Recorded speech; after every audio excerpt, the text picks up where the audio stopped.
Sir এটা হচ্ছে MLA সাহেবের কল লিস্ট, আর এটা হচ্ছে বিউটি ম্যাডামের কল লিস্ট। উপরে এই 3টি নাম্বার থেকে বিউটি ম্যাডামের কাছে একাধিকবার কল করা হয়েছে। এমএলএ সাহেব প্লাস বিউটি ম্যাডাম। আচ্ছা, যে দুটো বাদবাকি নাম্বার থেকে বেশি কল গেছে সেই দুটো নাম্বার ট্র্যাক কর, কুইক।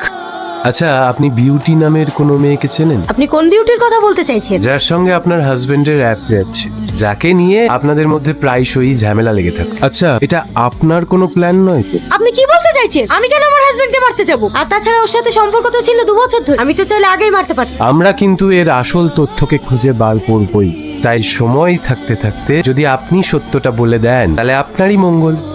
স্যার চিজ বটে, সোজা আঙুলে ঘি উঠবে না। বল কেন মেরেছিস, বল কেন মেরেছিস? স্যার কতবার বলবো মারিনি? কিছু বেরোলো না স্যার, হ্যাঁ তো মারার পরেও কিচ্ছু বলছে না স্যার। কন্টিনিউ। বল কেন মেরেছিস, বল বল। কিছুতেই ঘটনাটা মেলাতে পারছি না। স্যার আপনি খালি খালি টেনশন করছে, ওদেরকে এমএলএ সাহেবের বই মেরেছে, আমি তো শিওর। গাড়ি বের করো, ম্যাডামের হাতে 1 কাপ চা খেয়ে আসি। কে কে ওখানে? তুমি এখনো বেঁচে আছো? কি ভেবেছিস আমি মারা গিয়েছি? আমাকে মারা এতটাই সহজ? বল কেন এটা করলে, বল। ও শিট, কি আবার কে মারলো? স্যার মুখটা তো থেতলিয়ে দিয়েছে, একদম চেনাই যাচ্ছে না। স্যার আমরা এতদিন ধরে যে নাম্বারটা ট্র্যাক করছিলাম সেটা অন হয়েছে স্যার। দাদা পুলিশ। পুলিশ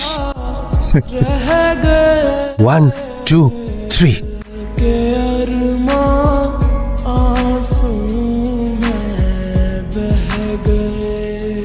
ও শিট,